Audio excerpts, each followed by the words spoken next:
Have you ever wondered what's actually happening inside your head when you jot down your thoughts? Well, we're about to dive into the hidden science behind journaling and how this incredibly simple act can literally rewire your brain for the better. Does this sound familiar? You know that feeling? Maybe you've been scrolling for an hour or you've got a dozen tabs open and all these half-baked thoughts are just swirling around. It's that classic mental clutter where everything feels loud but nothing is clear.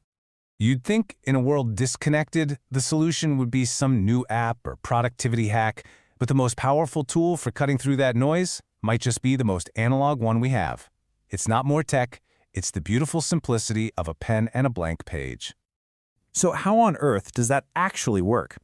Well, it turns out that the simple act of writing is one of the most effective ways to bring a little bit of order to the chaos inside our own heads. And this is where it gets really fascinating. Journaling isn't just about recording what happened in your day.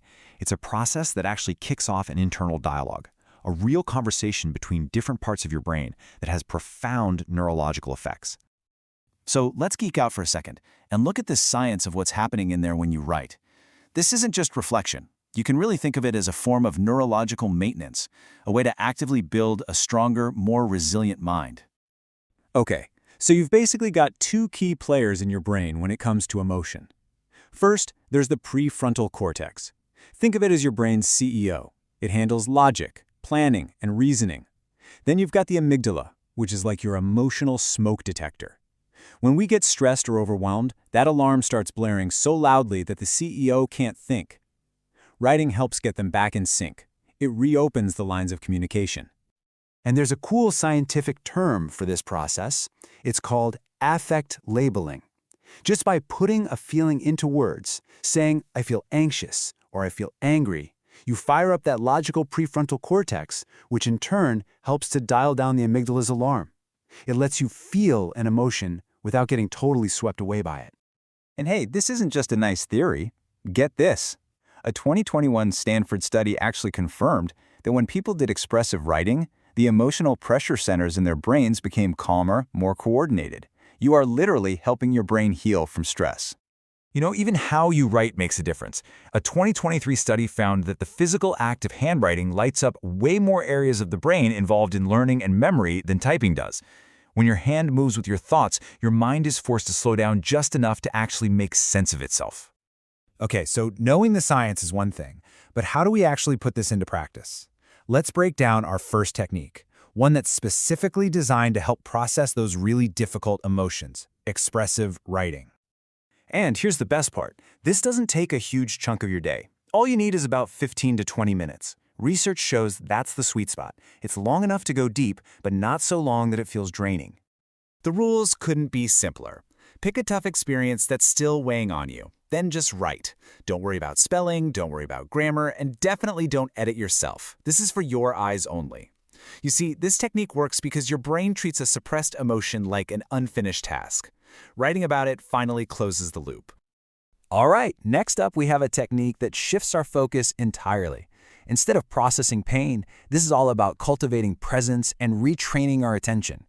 Let's talk about gratitude journaling.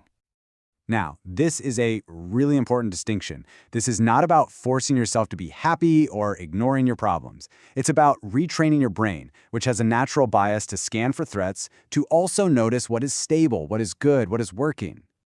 So, how do you do it? Simple. Every day, just write down 2 or 3 specific things you're grateful for. And specificity is key. So instead of, I'm grateful for my friend, you'd write, I'm grateful for the way my friend really listened to me today when I was feeling quiet. That detail anchors the positive memory, and over time, it builds entirely new emotional pathways in your brain. Our third and final technique is an absolute powerhouse for building resilience and actually learning from life's inevitable challenges.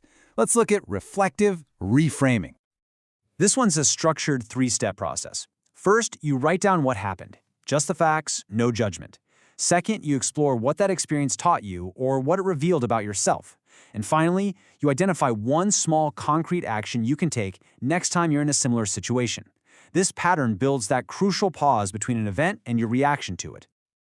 When you practice this over time, a really profound mindset shift starts to happen.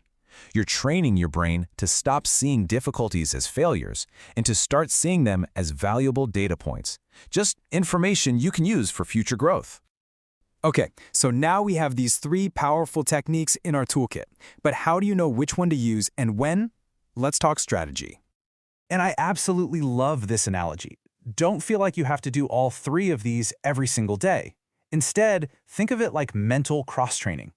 You wouldn't go to the gym and only do bicep curls, right? Each of these practices strengthens a different mental and emotional muscle. So here's a simple way to think about it. If your emotions feel really heavy and overwhelming, that's when you pull out expressive writing. If you're feeling kind of numb or disconnected, try gratitude journaling to reconnect.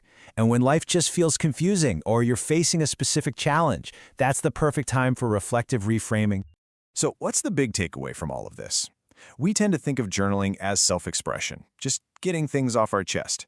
But it's so much more proactive than that. As we've seen, it's actually